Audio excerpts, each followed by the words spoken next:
आशीषित शब्द के दिन की आराधना का समय आ गया है। आज आइए हम समझ जो परमेश्वर ने हमें दी है, उपदेश शीर्षक के साथ परमेश्वर के वचन साझा करने का कुछ समय ले। यदि परमेश्वर ने हमें समझ न दी होती तो आज हम मूर्ख और अज्ञानी होते, क्योंकि हम परमेश्वर को पहचान नहीं पाते और न ही स्वर्ग के राज्य की आशा रखते। बाइबल के नबियों ने भविष्यवाणी की कि परमेश्वर पवित्र आत्मा के युग में इस पृथ्वी पर आएंगे और मानव जाति को उन्हें पहचानने की समझ देंगे। आइए हम कुलुस्सियों की पुस्तक अध्याय 2 आयत 2 पर एक नजर डालें, ताकि उनके मनों में शांति हो और वे प्रेम से आपस में गटे रहें और वे पूरी समझ का सारा धन प्राप्त करें और परमेश्वर पिता के भेद को अर्थात मसीह को पहचान ले, जिसमें बुद्धि और ज्ञान के सारे भंडार छिपे हुए हैं। यह मैं इसलिए कहता हूं कि कोई मनुष्य तुम्हें लुभाने वाली बातों से धोखा न दे। बाइबल हमें सिखाती है कि परमेश्वर का रहस्य यह पहचानना है कि मसीह कौन है। चूंकि बुद्धि और ज्ञान के सारे भंडार उनमें छिपे हैं, इसलिए मसीह को पहचानना हमारे लिए उद्धार प्राप्त करने और स्वर्ग के राज्य में प्रवेश करने में सक्षम होने के लिए सबसे महत्वपूर्ण पहलुओं में से एक है। फिर मसीह को जो इस पृथ्वी पर शरीर में आते हैं, कौन ठीक से समझ सकता और ग्रहण कर सकता है? बाइबल और नबी कहते हैं कि वे वही है जिन्होंने परमेश्वर से समझ को प्राप्त किया है। आइए हम इस प्रश्न का उत्तर पहला यूहन्ना अध्याय 5 में खोजे। आइए हम पहला यूहन्ना की पुस्तक अध्याय 5 आयत 18 देखें। हम जानते हैं कि जो कोई परमेश्वर से उत्पन्न हुआ है वो पाप नहीं करता, पर जो परमेश्वर से उत्पन्न हुआ उसे वह बचाए रखता है और वह दुष्ट उसे छूने नहीं पाता। हम जानते हैं कि हम परमेश्वर से हैं और सारा संसार उस दुष्ट के वश में पड़ा है। हम यह भी जानते हैं कि परमेश्वर का पुत्र आ गया है और उसने हमें क्या दी है? यह लिखा है, उसने हमें समझ दी है कि हम उस सच्चे को पहचाने। परमेश्वर को खोजने के लिए हमें निश्चित रूप से समझ की आवश्यकता है। उसने हमें समझ दी है कि हम उस सच्चे को पहचाने और हम उसमें जो सत्य है अर्थात उसके पुत्र यीशु मसीह में रहते हैं। सच्चा परमेश्वर और अनंत जीवन यही है। समझ के बिना हम परमेश्वर से जब वह इस पृथ्वी पर शरीर में आते हैं मिल नहीं सकते, न उन्हें पहचान सकते हैं और न ही उन्हें ग्रहण कर सकते हैं। अब आइए ये जानने के लिए भजन संहिता की पुस्तक अध्याय 111 देखें कि परमेश्वर ने इस प्रकार की समझ देने के लिए किससे प्रतिज्ञा की। आइए भजन संहिता अध्याय 111 आयत 10 देखें। बुद्धि का मूल यहोवा का भय है। जितने उसकी आज्ञाओं को मानते हैं उनकी बुद्धि क्या होता है? उनकी बुद्धि अच्छी होती है, उसकी स्तुति सदा बनी रहेगी। क्या इसलिए परमेश्वर ने हमारे लिए सभी बुद्धि और ज्ञान प्राप्त करने का द्वार नहीं खोला और हमें समझने के लिए मन नहीं दिया ताकि हम उनकी आज्ञाओं का पालन करने में सक्षम हो? इसलिए जिन्होंने परमेश्वर से समझ को प्राप्त किया है वे ही परमेश्वर की आज्ञाओं का पालन करते हैं। इसलिए आज हम परमेश्वर की आज्ञाओं का परिश्रम पूर्वक पालन करते हैं, न कि मनुष्य द्वारा बनाए गए नियमों का। प्रकाशित वाक्य अध्याय 14 में स्त्री की शेष संतानों के बारे में जिन्हें पृथ्वी पर से मोल लिया गया है भविष्यवाणी की गई है। ये वे हैं जो शैतान के विरुद्ध है और परमेश्वर की आज्ञाओं का पालन करके संपूर्ण रूप से परमेश्वर के पक्ष में खड़े हैं। दूसरे शब्दों में वे जो परमेश्वर की आज्ञाओं का पालन करते हैं उनमें जो एक बात समान है वह समझ है। समझदार लोगों को किसको जानने का अवसर मिलता है? वे परमेश्वर को जान सकते हैं। जो परमेश्वर की आज्ञाओं को मानते हैं उनके पास समझ है। परमेश्वर अपने अस्तित्व को उन लोगों से नहीं छिपाते जो उनकी आज्ञाओं को मानते हैं, बल्कि वह उन पर प्रकट करते हैं। एक बार फिर हम इसका निश्चित उत्तर पहला यूहन्ना में पा सकते हैं। आइए पहला यूहन्ना अध्याय 2 खोले। पहला यूहन्ना अध्याय 2 आयत 3। यदि हम उसकी आज्ञाओं को मानेंगे तो इससे हम जान लेंगे कि हम उसे जान गए हैं। क्या भजन संहिता के लेखक और प्रेरित यूहन्ना दोनों ने एक ही बात की गवाही नहीं दी? बाइबल कहती है कि यदि 2 या 3 गवाहों की गवाही है तो उस गवाही को सच माना जाता है। आइए आयत 4 के साथ जारी रहे। जो कोई यह कहता है मैं उसे जान गया हूं और उसकी आज्ञाओं को नहीं मानता वह झूठा है और उसमें सत्य नहीं। पर जो कोई उसके वचन पर चले उसमें सचमुच परमेश्वर का प्रेम सिद्ध हुआ है। इसी से हम जानते हैं कि हम उसमें हैं। जो कोई यह कहता है कि मैं उसमें बना रहता हूं उसे चाहिए कि आप भी वैसा ही चले जैसा वह चलता था। जब हम बाइबल के इन वचनों को देखते हैं तो हम समझ सकते हैं कि वे सभी जो परमेश्वर की आज्ञा का पालन किए बिना उन्हें जानने का दावा करते हैं वे झूठे हैं। ऐसा इसलिए है क्योंकि परमेश्वर ने उन्हें कभी भी वह समझ नहीं दी जो उन्हें परमेश्वर को पहचानने में सक्षम बनाए। गलातियों की पुस्तक के अनुसार व्यवस्था हमें किस तक पहुंचाती है? यह हमें मसीह तक पहुंचाती अर्थात हमें परमेश्वर की ओर ले जाती है ना? हमें परमेश्वर की आज्ञाओं को जानना चाहिए। बाइबल कहती है कि वे सभी जिनके पास समझ है परमेश्वर की आज्ञाओं का पालन करते हैं। ये वे लोग हैं जो पृथ्वी पर गुप्त रूप से आने वाले परमेश्वर को जान सकते हैं, ग्रहण कर सकते हैं और उनसे मिल सकते हैं। आज के वैश्विक गांव में जो मनुष्य द्वारा बनाए गए नियमों को मानते हैं और परमेश्वर की आज्ञाओं का पालन नहीं करते वे समुद्र की बालू के समान हैं। फिर क्या परमेश्वर उन पर प्रकट होंगे? वैसा नहीं करेंगे। वे जो परमेश्वर को जानने का दावा करते हैं लेकिन वह नहीं करते जिसकी परमेश्वर आज्ञा दी, उनके पास यह नहीं है। यह क्या है? उनके पास समझ नहीं है जिसे परमेश्वर ने हमें दिया। चूंकि उनके पास समझ नहीं है तो क्या वे परमेश्वर को जान सकते हैं? परमेश्वर के मूल्यवान वचनों में से उन्हें कितना भी दिया जाए और उन्हें 100% भी समझाया जाए वे वचनों पर विश्वास नहीं करते। आइए मत्ती अध्याय 15 आयत 7 देखें। हे कपटियों, यशायाह ने तुम्हारे विषय में यह भविष्यवाणी ठीक ही की है। ये लोग होठों से तो मेरा आदर करते पर उनका मन मुझसे दूर रहता है और ये व्यर्थ मेरी उपासना करते क्योंकि मनुष्य की विधियों को धर्म उपदेश करके सिखाते हैं। उनकी शिक्षाओं में मुख्य कारक परमेश्वर की आज्ञा नहीं लेकिन मनुष्य द्वारा बनाए गए नियम हैं।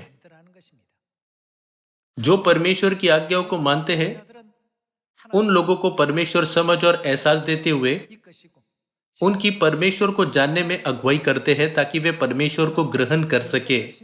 लेकिन जो लोग मनुष्य द्वारा बनाए नियमों पर आधारित शिक्षाओं के माध्यम से परमेश्वर को देखते हैं वे परमेश्वर को विधर्मी या एक पंथ के मुखिया के रूप में देखते हैं। इस तरह यह प्रकट है कि वे मसीह को पहचानने में असमर्थ होते हैं। यह मामला 2000 वर्ष पहले स्पष्ट रूप से दिखाया गया था। जो लोग परमेश्वर की आज्ञाओं को मानते हैं उनके पास समझ है जो उनका परमेश्वर को पहचानने में मार्गदर्शन करती है। चाहे परमेश्वर इस पृथ्वी पर एक नर या एक नारी के रूप में आए, परमेश्वर से मिलने और उन्हें पहचानने में सक्षम होने का सबसे महत्वपूर्ण कारक परमेश्वर की आज्ञाओं का पालन करना है। क्या आप सहमत नहीं?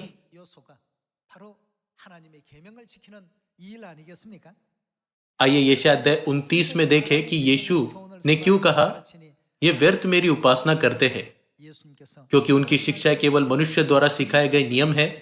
आइए इस मामले को यशायाह की पुस्तक अध्याय 29 आयत 11 में जाकर देखें। इसलिए सारे दर्शन तुम्हारे लिए, यह शब्द दर्शन बाइबल को संकेत करता है। इसलिए सारे दर्शन तुम्हारे लिए क्या है? एक लपेटी और मुहरबंद की हुई पुस्तक की बातों के समान है जिसे कोई पढ़े लिखे मनुष्य को यह कहकर दे इसे पढ़ और वह कहे मैं नहीं पढ़ सकता क्योंकि यह मुहरबंद की हुई है। तब वही पुस्तक अनपढ़ को यह कहकर दी जाए इसे पढ़ और वह कहे मैं तो अनपढ़ हूं। आइए आयत 13 देखें। प्रभु ने कहा ये लोग जो मुंह से मेरा आदर करते हुए समीप आते परंतु अपना मन मुझसे दूर रखते हैं और जो केवल मनुष्य की आज्ञा सुन सुनकर मेरा भय मानते हैं। आयत 14, इस कारण सुन मैं इनके साथ अद्भुत काम वरना अति अद्भुत और अचंभे का काम करूंगा। तब इनके बुद्धिमानों की बुद्धि नष्ट होगी और इनके प्रवीणों की प्रवीणता उसके साथ क्या होगा? वह जाती रहेगी। इसका अर्थ है कि ये लोग परमेश्वर को न जानने वाले बन जाते हैं। यदि वे मनुष्य द्वारा बनाई गई किसी भी शिक्षा को नहीं जानते तो वे परमेश्वर को शीघ्रता से पहचान पाते। उनके विश्वास का दृष्टिकोण पूरी तरह से मनुष्य की शिक्षाओं द्वारा नियंत्रित किया गया है। यह उनके परमेश्वर के बारे में अपनी खुद की रूढ़िवादिता बनाने का कारण बनता है। परिणाम स्वरूप वे परमेश्वर पर विश्वास करने में असमर्थ होते हैं। भले ही परमेश्वर स्वयं इस पृथ्वी पर देह धारण करके आए और उन्हें बाइबल की सभी भविष्यवाणियां समझाए, ऐसा इसलिए है क्योंकि वे मनुष्य द्वारा बनाए गए दायरे के अंदर सभी चीजों का न्याय और विचार करते हैं। उन लोगों के मध्य जो मनुष्य द्वारा सिखाए नियमों का पालन करते हैं, हम ये समझ सकते हैं कि क्यों बुद्धिमानों की बुद्धि नष्ट हो जाएगी और प्रवीणों की प्रवीणता जाती रहेगी। दूसरे शब्दों में इसका अर्थ है कि वे कभी भी परमेश्वर को पहचान नहीं पाएंगे। इसी वजह से होशे अध्याय 4 आयत 6 में होशे नबी ने कहा, वे जो परमेश्वर पर विश्वास करने का दावा करते हैं मेरे ज्ञान के न होने से नष्ट हो गए। चूंकि उनके पास परमेश्वर की आज्ञाओं का कोई ज्ञान नहीं है और वे मनुष्य की शिक्षाओं और नियमों के आधार पर बाइबल के सत्य का न्याय करने का प्रयास करते हैं, इसलिए परमेश्वर के प्रति उनकी समझ और बाइबल हमेशा आपस में विरोध करती है। यशायाह अध्याय 43 में यह लिखा है, मैं यहोवा हूं और मुझे छोड़ कोई उद्धार करता नहीं। प्रेरितों की पुस्तक में और क्या लिखा है? मुझ यीशु के अलावा किसी दूसरे के द्वारा उद्धार नहीं। बाइबल के संबंध में वे कहते हैं एक ही बाइबल में शब्द एक दूसरे से इतने अधिक अलग कैसे हो सकते हैं? वे अपनी गलत धारणा से यह निष्कर्ष निकालते हैं बाइबल विश्वास योग्य नहीं है, यह सिर्फ मनुष्य द्वारा लिखी गई पुस्तक है। वे कहते हैं प्रेरितों की पुस्तक लूका नामक एक व्यक्ति द्वारा लिखी गई थी और पुराने नियम के सभी भविष्यद्वक्ताओं के अभिलेख केवल इजराइल के लोगों पर लागू होते हैं, सारी मानव जाति पर नहीं। उनका निष्कर्ष लगातार उन्हें गलत दिशा में ले जाता है। ऐसा इसलिए है क्योंकि उन्हें त्रिएक के बारे में न तो कोई ज्ञान है और न ही सही समझ। हम क्या मनाते हैं? हम फसह मनाते हैं। फसह किसकी आज्ञा है? यह परमेश्वर की संपूर्ण आज्ञा है जिसके बारे में परमेश्वर ने हमसे कहा इसे प्रतिवर्ष माना करना। क्या सभी चर्च आज इस आज्ञा का पालन कर रहे हैं? नहीं, वे नहीं कर रहे। हमारे लिए यह एक बहुमूल्य दिन है, लेकिन संसार के अन्य चर्चों के लिए यह अर्थहीन दिन है। यह महत्वपूर्ण दिन जिसे परमेश्वर ने बाइबल में दर्ज किया था उनके लिए अर्थहीन माना जाता है। इसके अलावा क्योंकि उन्हें मनुष्य द्वारा बनाए नियमों से सिखाया जाता है, इसलिए उनके लिए सबत का दिन भी अर्थहीन दिन है।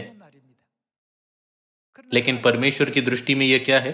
यह उन लोगों के लिए एक बहुत ही महत्वपूर्ण दिन है जो परमेश्वर की आज्ञाओं का पालन करते हैं। जिस फसह के पर्व को हम मनाते हैं उसके द्वारा परमेश्वर ने क्या किया? परमेश्वर ने उसके माध्यम से अपने अस्तित्व को प्रकट किया। जब हम फसह को नहीं जानते थे तब चाहे हमने यशायाह अध्याय 25 को कितना भी पढ़ा हो, हम समझ नहीं सकते थे। और इब्रानियों अध्याय 5 में हमने मलकीसदेक के बारे में कितना भी पढ़ा हो, हम नहीं जानते थे कि यीशु मलकीसदेक की रीति पर क्यों आए।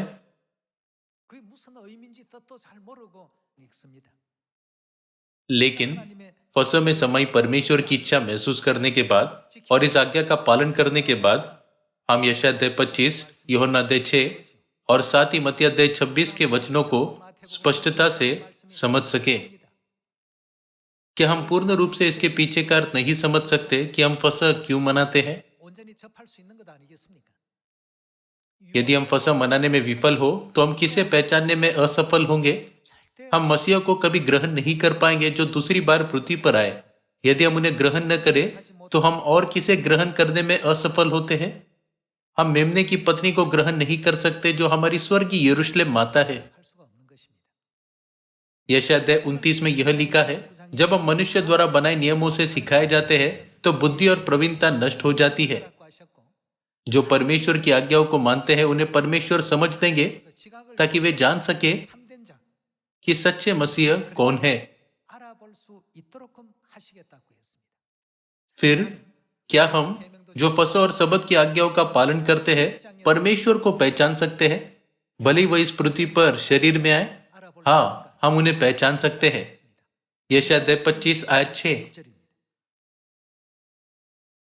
सेनाओं का यहोवा इसी पर्वत पर सब देशों के लोगों के लिए ऐसा भोज तैयार करेगा जिसमें भांति भांति का चिकना भोजन और नितरा हुआ दाखमधु होगा। उत्तम से उत्तम चिकना भोजन और बहुत ही नितरा हुआ दाखमधु होगा। और जो पर्दा सब देशों के लोगों पर पड़ा है, जो घूंघट सब जातियों पर लटका हुआ है, उसे वह इसी पर्वत पर नष्ट करेगा। वह मृत्यु का सदा के लिए नाश करेगा और प्रभु यहोवा सबों के मुख पर से आंसू पोंछ डालेगा और अपनी प्रजा की नामधराई सारी पृथ्वी पर से दूर करेगा, क्योंकि यहोवा ने ऐसा ही कहा है। उस समय यह कहा जाएगा, देखो हमारा परमेश्वर यही है, हम इसी की बाट जोते आए हैं कि वह हमारा उद्धार करे। यहोवा यही है, हम उसकी बाट जोते आए हैं, हम उससे उद्धार पाकर मगन और आनंदित होंगे। यह आयत 9 में भविष्यवाणी के वचन बताते हैं कि कुछ लोग यह पुकारेंगे, देखो हमारा परमेश्वर यही है। बाइबल में दर्ज किया गया है कि ये लोग कहेंगे, हम इसी की बाट जोते आए हैं कि वह हमारा उद्धार करे। यशायाह 25 की भविष्यवाणी में जब वे यह घोषणा करते हैं कि देखो हमारा परमेश्वर यही है, तब वे कौन से दृश्य को देखते हैं? इस भविष्यवाणी में पहले क्या बताया गया है? हम उस दृश्य को देख सकते हैं जिसमें परमेश्वर नितरे हुए दाखमधु से भोज दे रहे हैं और नितरे हुए दाखमधु से मृत्यु का सदा के लिए नाश कर रहे हैं। नितरे हुए दाखमधु से भोज देने वाले के विषय में वे क्या कहते हैं? देखो हमारा परमेश्वर यही है, हम इसी की बाट जोते आए हैं कि वह हमारा उद्धार करे। वे किससे उन्हें परमेश्वर के रूप में पहचान सके? यह वह दाखमधु है जो मृत्यु का सदा के लिए नाश करता है। फसह का पर्व मनाए बिना कोई भी इसे कभी नहीं जान पाएगा, केवल वे जो फसह का पर्व मनाते हैं इस तथ्य के बारे में निश्चित हो सकते हैं कि फसह का दाखमधु ही वह दाखमधु है जो हमें पापों की क्षमा और अनंत जीवन देता है। जो परमेश्वर की आज्ञाओं का पालन करते हैं उन्हें परमेश्वर समझ देते हैं ताकि वे उन्हें जो सच्चे हैं अर्थात मसीह को जान सके। इसलिए इसके द्वारा क्या हम जो फसह का पर्व मनाते हैं निश्चित रूप से यह नहीं जान सकते कि जब मसीह इस पृथ्वी पर आएंगे तो उन्हें फसह का सत्य हमारे लिए लाना होगा। देखो हमारा परमेश्वर यही है, हम इसी की बाट जोते आए हैं कि वह हमारा उद्धार करे। कोई हमें बचा नहीं सकता, वही हमें बचाएगा। क्या यह यशायाह 25 की भविष्यवाणी नहीं जो हमें इसकी पूर्ण निश्चितता देती है? इसके द्वारा हम उन लोगों के बीच अंतर बता सकते हैं जिन्हें समझ दी गई है और जिन्हें नहीं, और उनके बीच जो परमेश्वर की आज्ञाओं का पालन करते हैं और जो नहीं करते। जब मसीह दूसरी बार इस पृथ्वी पर आते हैं तब हमें परमेश्वर के लोग होना चाहिए जो सीधे परमेश्वर द्वारा सिखाए जाते हैं और परमेश्वर की आज्ञाओं का पालन करते हैं, तभी हम उन्हें प्राप्त कर सकते हैं। नहीं तो हम मसीह को स्वीकार नहीं लेकिन इनकार करेंगे, जैसे फरीसियों और शास्त्रियों ने 2000 वर्ष पहले किया था। क्या आपको याद नहीं कि पहला यूहन्ना अध्याय 2 आयत 3 में क्या लिखा है? जो कोई यह कहता है मैं उसे जान गया हूं और उसकी आज्ञाओं को नहीं मानता वह झूठा है। इसका मतलब है कि वह परमेश्वर को कभी नहीं जान सकता। इस पृथ्वी पर दो प्रकार के लोग हैं, वे जो फसह को महत्वपूर्ण मानते हैं और वे जो नहीं मानते। उनमें से कौन सही है? जो लोग फसह नहीं मनाते वे जोर देकर कहते हैं कि इसे न मानना सही है, जबकि जो लोग फसह मनाते हैं वे कहते हैं कि इसे मानना सही है। चूंकि उनके बीच इस तरह की असहमति है, इसलिए इसे हल करने का सबसे अच्छा तरीका परमेश्वर के फैसले को सुनना है ना? लूका अध्याय 22 में यीशु ने कहा, मुझे कितनी लालसा थी, बड़ी लालसा थी कि दुख भोगने से पहले यह फसह तुम्हारे साथ खाओ, अर्थात मनाओ। इस प्रकार फसह मनाया जाना चाहिए या नहीं, इसका निर्णय पहले से ही परमेश्वर द्वारा किया जा चुका है। परमेश्वर ने जिन्होंने उद्धार के सत्य को स्थापित किया, इस मामले के बारे में चारों सुसमाचार की पुस्तकों में इतना अधिक जोर देते हुए कहा, मुझे बड़ी लालसा थी कि दुख भोगने से पहले यह फसह मनाऊं, है ना? क्या इसका उल्लेख चारों सुसमाचार की पुस्तकों मती, मरकुस, लूका और यूहन्ना में नहीं है? परमेश्वर ने 2000 साल पहले एक बार फिर जोर दिया, मैं निश्चित रूप से फसह का सत्य लाऊंगा। आइए इब्रानियों की पुस्तक अध्याय 7 पर एक नजर डालें। अध्याय 7 आयत 18। इस प्रकार पहली आज्ञा, पुराने नियम की व्यवस्था निर्बल और निष्फल होने के कारण लोप हो गई, इसलिए कि व्यवस्था ने किसी बात की सिद्धि नहीं की और उसके स्थान पर एक ऐसी उत्तम आशा रखी गई है जिसके द्वारा हम परमेश्वर के समीप जा सकते हैं। यह आयत उस दृश्य का वर्णन करती है जहां परमेश्वर पुरानी वाचा की व्यवस्था को नष्ट करते हैं और नई वाचा की व्यवस्था को स्थापित करते हैं। आइए आयत 20 देखें। मसीह की नियुक्ति बिना शपथ नहीं हुई, क्योंकि वे तो बिना शपथ याजक ठहराए गए, पर यह शपथ के साथ उसकी ओर से नियुक्त किया गया, जिसने उसके विषय में कहा, प्रभु ने शपथ खाई और वह उससे फिर न पछताएगा कि तू युगानुयुग याजक है। आयत 22। इस प्रकार यीशु एक उत्तम वाचा का जामीन ठहरा। दूसरे शब्दों में वह नई वाचा का जामीन ठहरा। आयत 23। वे तो बहुत बड़ी संख्या में याजक बनते आए, इसका कारण यह था कि मृत्यु उन्हें रहने नहीं देती थी, पर यह युगानुयुग रहता है। इस कारण उसका क्या? उसका याजक पद अटल है। क्या अटल याजक पद का मतलब यह नहीं कि वह एक अपरिवर्तनीय और अनंत याजक पद है? कोरिया में राष्ट्रपति के लिए पद की अवधि 5 वर्ष होती है और कुछ कंपनियों में कुछ कार्यकारी पदों की अवधि केवल 2 वर्ष होती है। यीशु के याजक पद की सीमा के बारे में क्या? उनकी अवधि के बारे में बाइबल कहती है कि उनका याजक पद अटल है और इसे कभी भी समाप्त नहीं किया जा सकता है। इसका अर्थ क्या है कि इसे कभी समाप्त नहीं किया जा सकता? इसका अर्थ है कि यह अनंत है ना? इसलिए यीशु हमेशा अपनी याजक सेवकाई पूरा करते हैं और सारी मानव जाति को सिखाने के लिए और अपनी याजकीय सेवकाई को पूरा करने के लिए फिर से आते हैं।